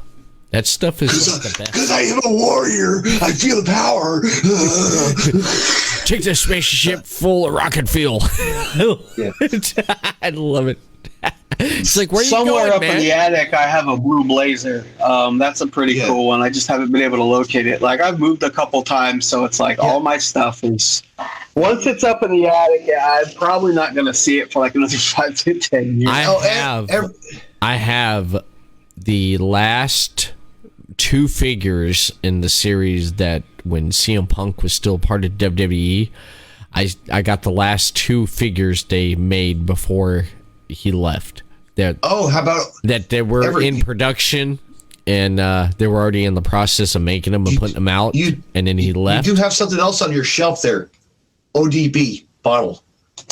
ODB bottle? That's way over. Yeah, let me grab that real quick. I'll show him. Check this. Yeah, ODB. ODB. Yeah, you remember her from T? Yeah, when she had that barbecue stuff when she had her stand. It's amazing what we find, huh? Like, you guys have seen enough of my work to know that someone with a character like ODB is going to be something that I pay attention to. Mm-hmm. Yeah, because she's been around. Yeah. Oh. I almost forgot about that, David. Thank you. Yeah, you're welcome. Well, this right here, I met ODB at, she was helping out Jimmy Hart. Why is my camera going down and showing my dirty desk? No, that's dirty, Everett. Man, how do I see that? Put that dust away. Oh, man. That's funny. Well, let me adjust it again. Look at that. All right. Now, I will say, in every room in my house, I have a shelf covered in random. I love books. Yeah. Most of them are about marketing or spirituality of some sort, or poetry. I'm big on poetry. This when he stuffed it off. Hold on. Yeah, I am, because I haven't done anything with it in a while, man. Just been sitting there. Well, ODB, she was helping out Jimmy Hart's Bar and Grill here in Daytona Beach, and she was selling her own personal barbecue sauce. Now, she had to change it from this, and she changed it to ODB barbecue sauce, but this is her first run, and I bought a bottle. Oh, that's cool. Yeah. It changed from that right there to ODB. So there was only a limited run of one dirty Looks like bitch. a different color now, Everett. Looks like a different color now. What do you mean? I've had this since 2018, 2017. Yeah. I think what's the date on this thing? Because someone said, you still have not opened it? I said, no. I'm not gonna. I mean, do you blame me for not opening it? No. Like, I know the rules of collectibles. You can't open it. Yeah. No. Yeah. Someone said they opened it and they used it and they said it was great. I was gonna buy another bottle of barbecue sauce just to use, but she went back. She signed with Impact, and she ended up going back up north. So I couldn't. I couldn't get another bottle. So this is the only bottle of ODB One Dirty Bitch sauce that I have. That is so cool. Yeah. See that there? That's pretty cool. That is awesome. She signed it, man. One Dirty Bitch. That's cool. Whiskey. She's got a barbecue sauce. She's got a food truck now, right? Dude, Yeah, she still has that. Yeah. Her food truck, she has the best fucking food, man. I'm telling you. She does. It's know great. what? One of my dream projects that I'd like to do, because if you notice, Johnny Moran's got the podcast. I got a lot of friends that do podcasts. I've got a natural face for radio. I also have a lot of friends in the tattoo industry, and I would like to travel and do black and blues, brews, booze, and barbecues. And I would like to go check out all these different barbecue joints. Listen to blues bands, hang out with wrestlers and tattoo artists, and just kind of travel around and do a video series on it. You'll definitely be seeing that in my future. It's, as I get older and the bump card starts filling out, you got to have your next steps. And I'm just a natural born rambler and hustler. So I got to be out there. But I would love to make sure that I hit up that food truck. That too. ODB has got a cool style. That's like JBL. Even without like seeing her on TV, you can look at her and be like, you got a funny flavor, like I gotta fucking, I gotta find that food truck. That's like JR. You gotta take the chance, man. If you do not take the chance, like JR's barbecue. you're never gonna know. I would love to. I'd love to go to his restaurant. I know he has a restaurant or something, or a chain or something. Yeah. Shout out to everyone I want to find all these now places on the chat and viewing this podcast. Thanks for tuning in, guys. Thank you. Thanks for listening to my crazy rambling. Could we do a tag? I love to find barbecue places in the weird places. Hey guys, PJ Savage approves. Thank you. Oh, PJ, you're coming on soon. Stay tuned. Come on, PJ. Come on. Let's dance, baby. Let's dance. He could be a guest on Everett. Bring it. Actually have it. You should have Everett. I'd love to have him on, man. All right. PJ will come talk to you. Yeah. He's like me. He's got the gift of gab. You know, he'll come run his mouth. He'll come cry about how nobody gives him the attention he deserves and blah blah blah blah blah. Shout out to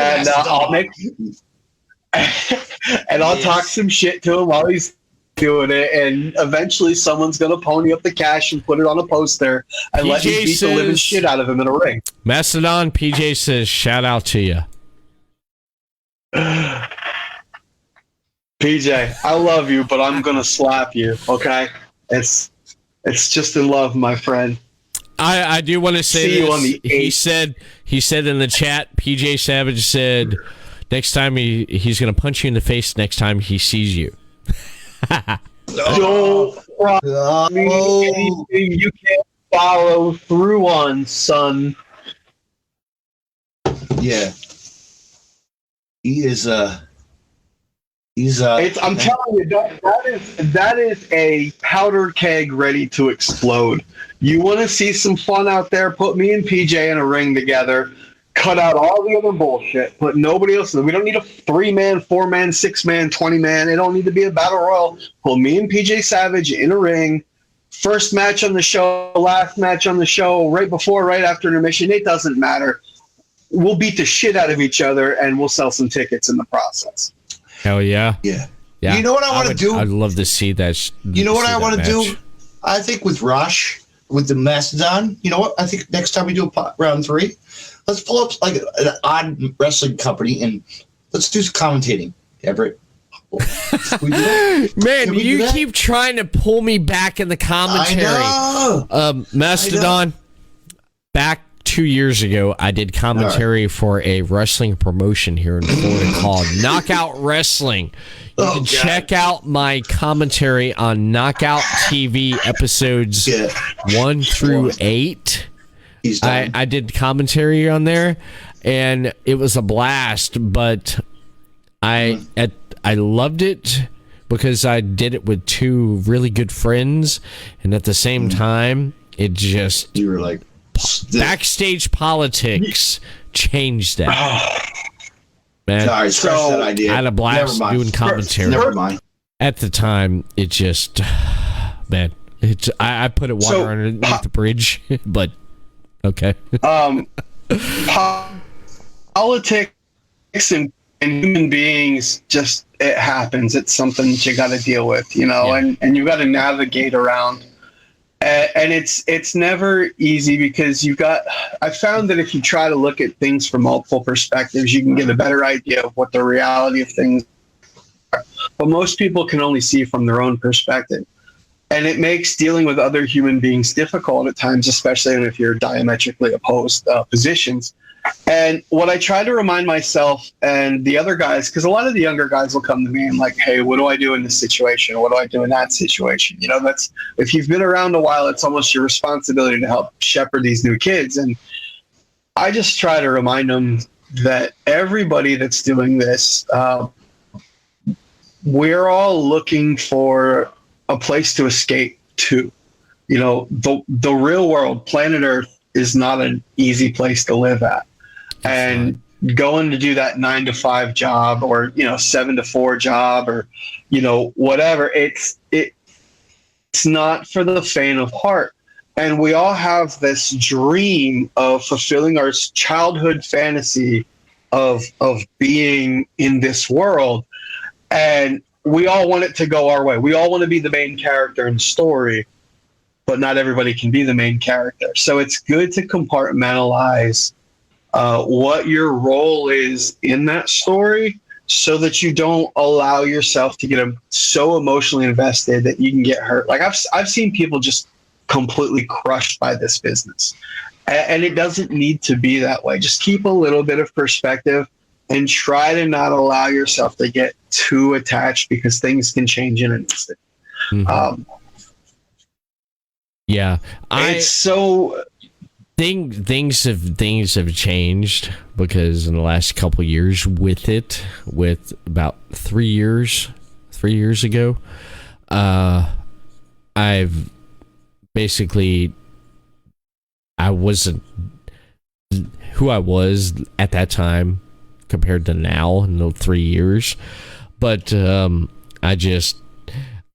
I had a blast doing, getting to do commentary, being a part of commentary, and actually getting to draw my inspiration from one of my favorite childhood heroes, Roddy Piper, Hot Rod Roddy Piper. Being able to draw that inspiration. Chew bubblegum. I'm here to kick ass and chew bubblegum. I'm all out of gum. I'm all out of I was bubble. able to pull that out and use some of his inspiration to add element to the commentary, because I'll send it to you, Mastodon. You let me know what you think about it, because This is fun. Check it out. I went heel, and I had a great time doing it. Doing a heel commentary. I pulled from Roddy Piper and Bobby Heenan, to the best, and Bobby a little bit of Jerry Lawler in there too. Did you just say Heenan? Yeah, Bobby the Brain Heenan. Bobby Heenan. Yeah, Bobby the Brain. Bobby the Brain. But I'll tell you, also learning production from nothing, no one telling me how to do a damn thing, for 9 months for CFWE, and you can watch CFWE from the January show all the way up to the September show. You can see the evolution of how I did production, from everything from editing wrestling shows to doing the match cards, to the graphics, to the intro and the outro and videos and everything. I learned that on my own. Yeah, the promoter and the booker, they pretty much trusted me.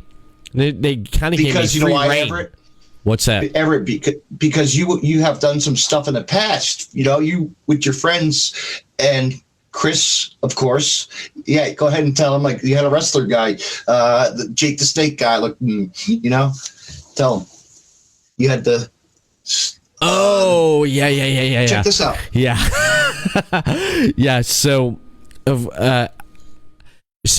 I got my foot in the door with doing what I did this year with CFWEs, because of a longtime friend who's been a worker in the business. So that kind of put my foot in the door there to learn how to do production.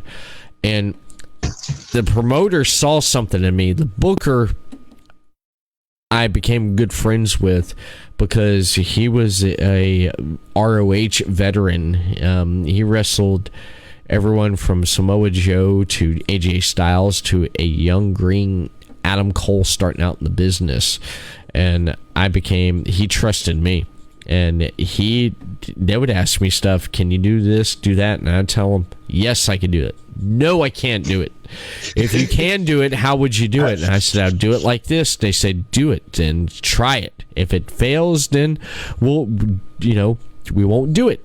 And I learned a lot, and it kind of brought the side and best out of me, because when I watch wrestling, there's one part I was missing, is the psychology of it.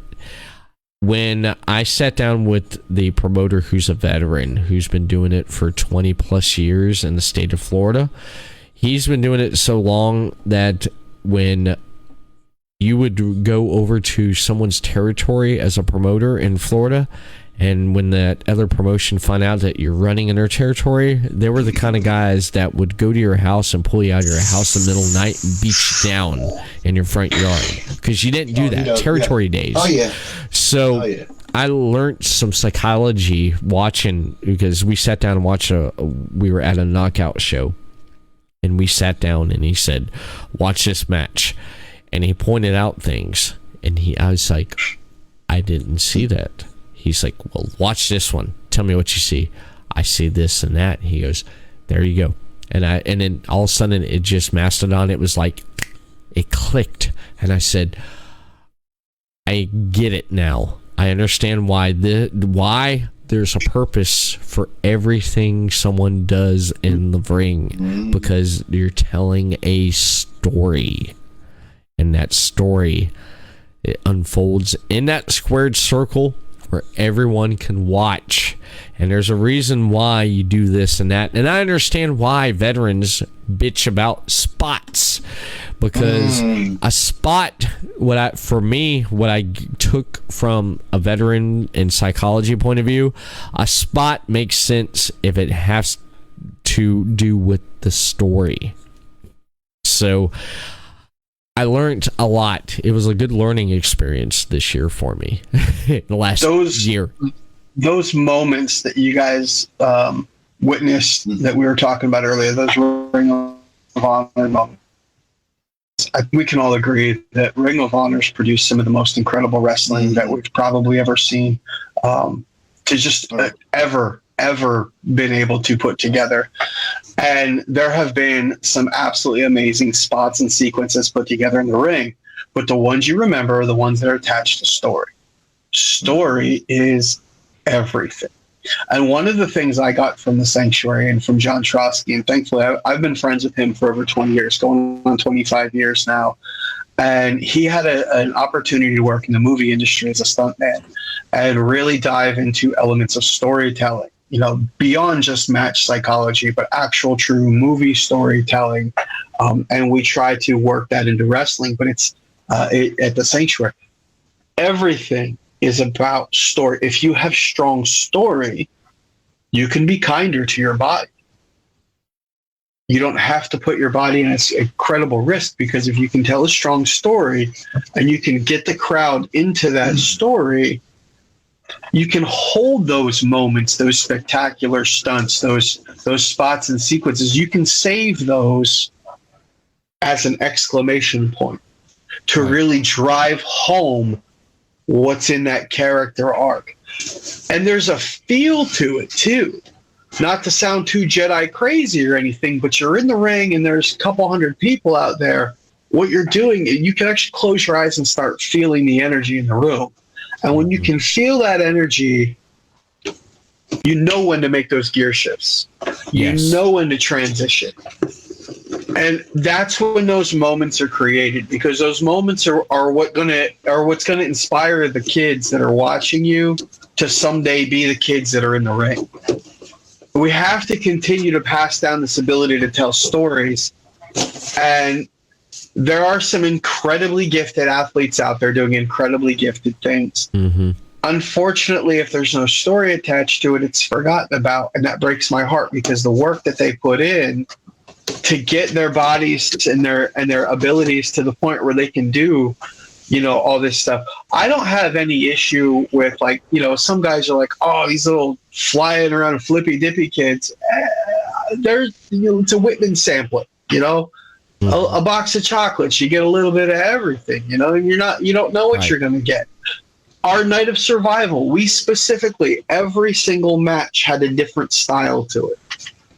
And what we do at the Sanctuary with the Strike Division, which is heavy-handed hitting, a little bit less on the grappling, it's a lot slower pace, but there's story written in there. Just likewise, there's the Supreme Division, which has guys that are going to be back and forth and up and down and left and right. And I get blown up just watching them. I was like, oh, I got to catch my breath. You weren't out there. I know, but I was watching it. And I was just, those guys are telling stories too. And then once you start breaking down the psychology of everything, you go, oh, that's why this happened and that happened and this happened.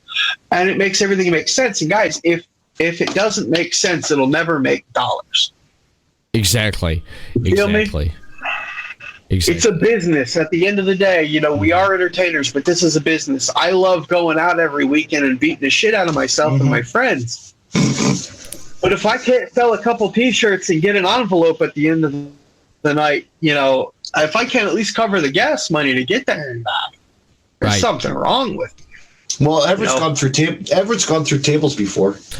Also. Well, that right there, we'll talk about that off camera.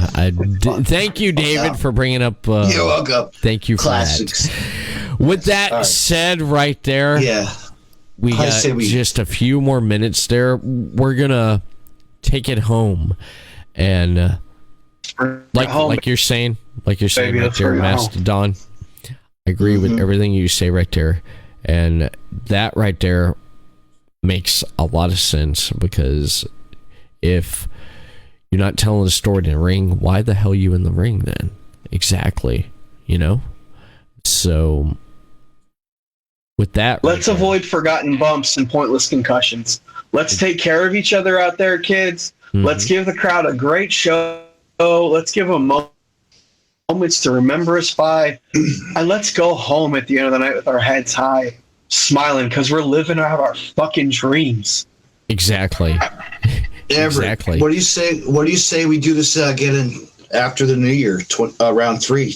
We will see what's happening with with me. I'm going to be starting a new shoot job at the beginning of the year, so things are going to be interesting in 2022, which will bring me to my last question. And you could go ahead and close it out with anything you want to plug there, Mastodon. First off, I want to say thank you for coming on the Everett Lee Show tonight with myself and David C. Russell at Deathmatch Russell Podcast. Shout out to the 2020. I thoroughly enjoyed myself, Jim. Awesome. I had a great time. You'll be back. You'll be back on mine anytime. We got some talking to do after the Titan anyway. I can't wait. We're gonna the Mastodon. What's in store for you in 2022? Well, new towns, new states, new promotions. Johnny Moran and I still have plenty to tell in our story. And please sure you tune into those little skits that we've got going up, because it's one of the most fun things I've done in the business so far. We have a loaded boat at the Sanctuary. We have so many shows coming up this year. After the new year, we're going to have a little bit of a meeting to start to figure out everything that we've got planned. But I've heard a few rumors. I can't say anything. Our champion's still Ace Austin, which means that we're going to see more of him. Jamie Senegal is always going to be the princess of the castle, so she'll always be floating around. And HC Loken, there's always going to be a menagerie of people coming in and out. I personally am putting out into the ether of the universe. I have one favorite type of match in the world, and that is a dog collar match. And I want to be booked in as many of them as possible this year. So 2022 for me is the year of the dog collar match. Any promoter that wants it out there, let's talk. Let's tell a story. Let's build up to something. And let me throw a chain in somebody's face. You'll definitely see a lot more tag team wrestling. I do come from the Wild Simone Training Center, which has a strong history of tag team wrestling. I got to spend the day yesterday with an old friend of mine, Samu, just catching up and cooking soup. I hope stirred up the pot.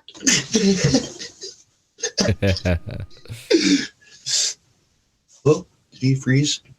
Did he freeze? Yes, he did.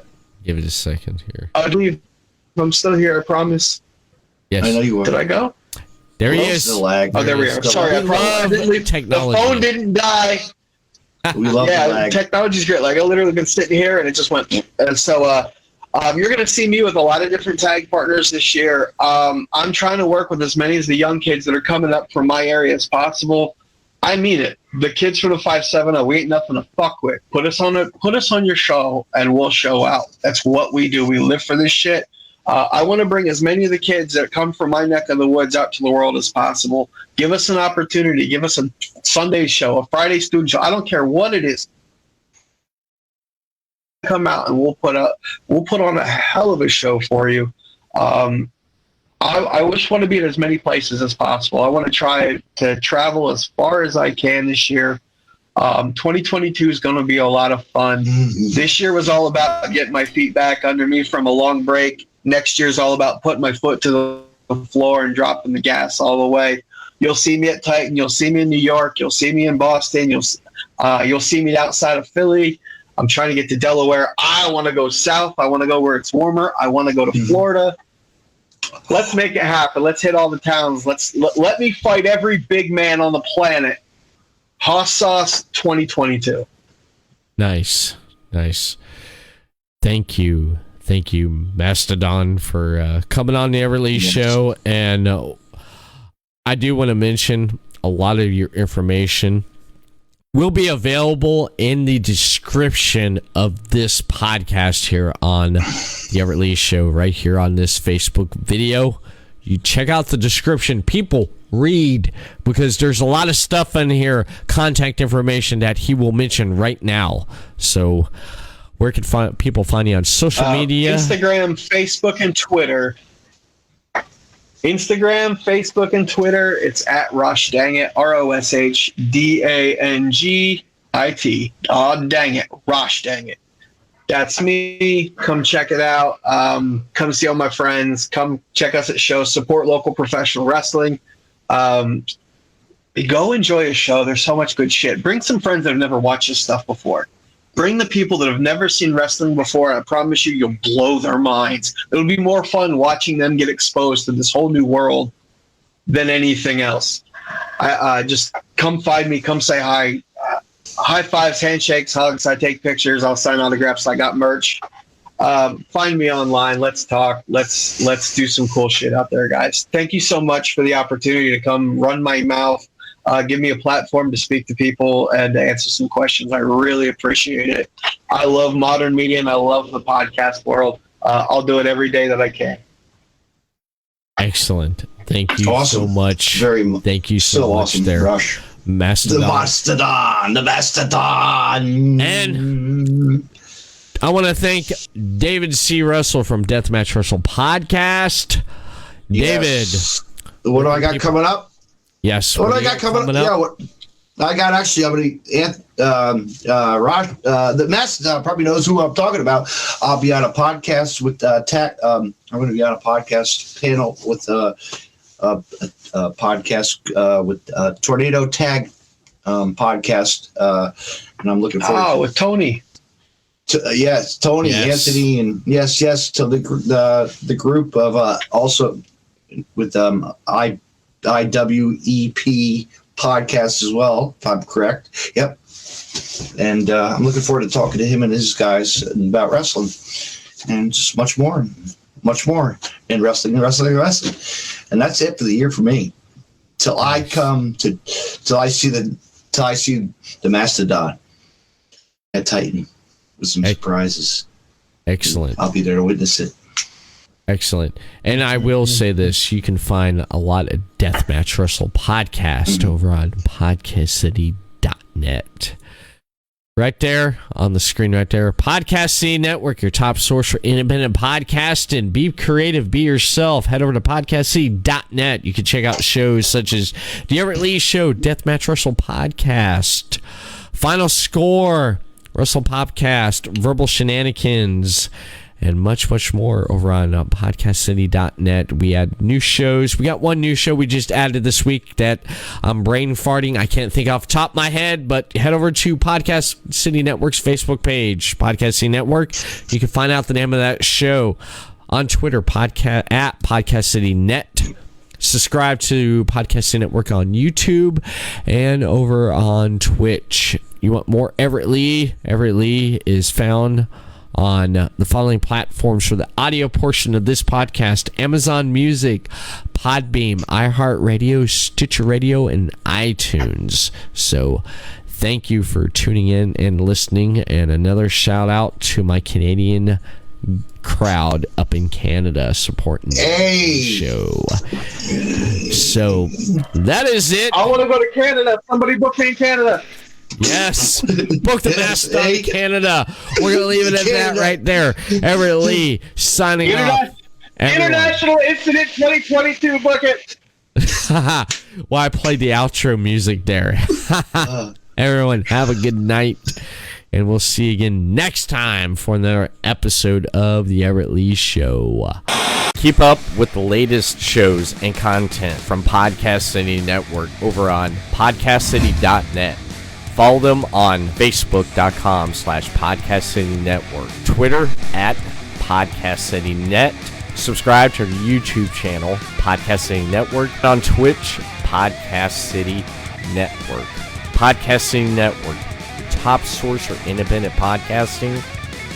Be creative, be yourself. Whether it's a sticker for your car, a t-shirt for that special someone, or a neck garter to keep safe during COVID-19, Podcast City Network has you covered. Grab the latest PCN gear today at podcastcity.net/shop to show your support for your favorite show or shows from Podcast City Network today. Want to start a podcast? Trying to grow your current show? Podcast City Network is here to help. We currently offer services for social media advertising, marketing, live stream hosting, custom logo design and branding, transcript services, custom intro and outro videos, audio-video editing, press kits, one-on-one consultants, and much more. So don't wait. Contact us today. podcastcity.net/services. Head over to the website, fill out the form, get in contact with Podcast City Network. Have you ever wanted to start a podcast but didn't know how? Do you already have a podcast but you don't know how to grow it? Are you trying to find ways to make your podcast profitable? You can learn how to do it here at Podcast City Network. We offer consultant services, tutorial classes to help with learning to better expand your knowledge to grow your show. We also give access to our network of shows to help with cross promotions, guests, and overall reach while becoming a part of our ever-expanding PCN community based on people helping people.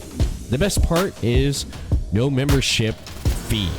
So what are you waiting for? Fill out the contact form below right here over on podcastcity.net/join now and sign up today. Podcast City Network, your top source for independent podcasting. Be creative, be yourself. When I want to kick back a few cold ones with my friends, I head over to City Limits Tap Room. City Limits Tap Room has a wide selection of TVs to watch your favorite sports, indoor and outdoor seating, and they are pet friendly. City Limits Tap Room also has food made fresh to order, and the grilled cheese is excellent. I recommend the grilled cheese and the apple pie cider with fries on the side. You can't go wrong with that, baby. For more information for upcoming events, head over to facebook.com/City Limits Tap Room.